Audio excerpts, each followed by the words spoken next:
मरले बधन के रोपाई में कहा मरले अरे तने दिखाओ ता हमहू के।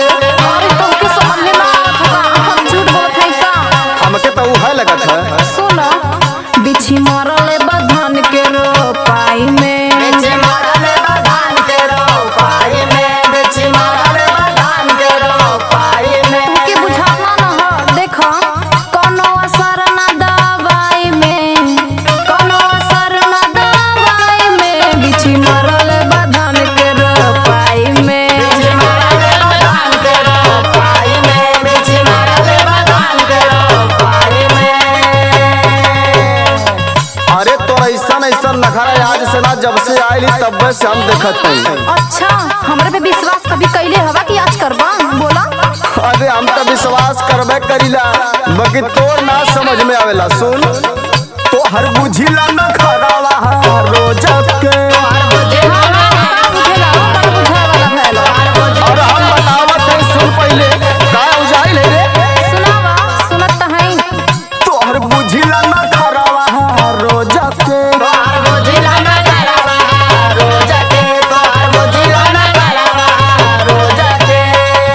और सुना सहारो पनिया के डोज के सहारो पनिया के डोज के तो हर बुझिला न खरावा रोज रोज के बुझिला बुझिला न खरावा रोज के तो हर बुझिला न खरावा रोज के।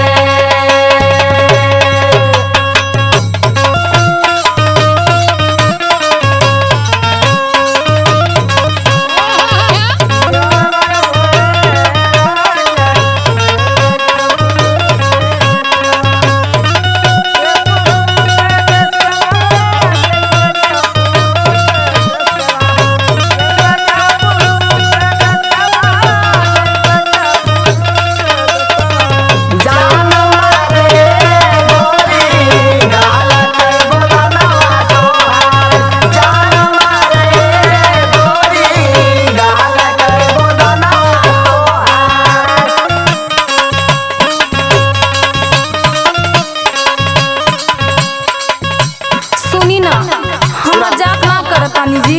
अच्छा तब का समझा ना हमार दर्द समझते न बानी पूरा बदनिया दुखात बट रजऊ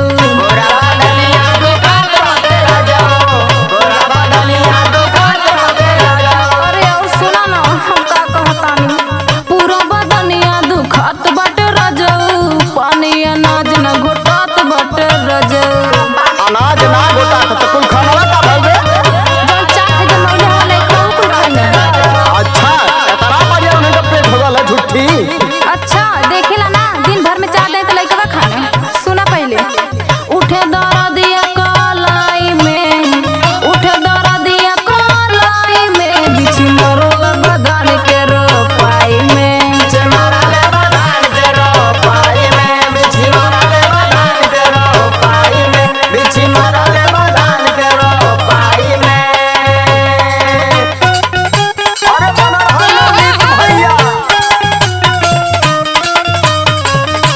क्या बात है।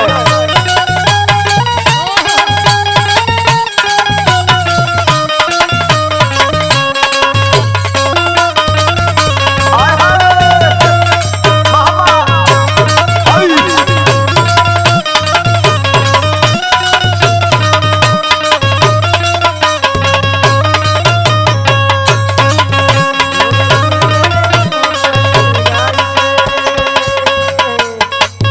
अरे का तू खाली हमारे के खटावेली रे। जब देखा तब हम खेतवे में रहिला हम तो के कहत तो कोनो न कोनो बहाना बना लेली। सुन अरे रामी तो मकर के तू केतना खटाइबू केतना खटाइबू केतना खटाइबू केतना खटाइबू अच्छा तोके हम बहुत खटाइला और घरवा का कमवा के करेला तू। अरे हम समझत है सब अपने अपने घरे काम करेला एगो तू ही ना है बतावत है। सुन हरे रामी तो में तार के तू केतना खटाइबू अपने तो गोरिया बैठी खाली खाइबू। अच्छा बनाई तो खाई ना अब एक दिन ना बनाई तो काहे कुछ देला। तू तो ना दिन भर काम कर दी तो खाई ना रे पगली। सुन बहुत सवाल करत थी अपने के ना देखत थी।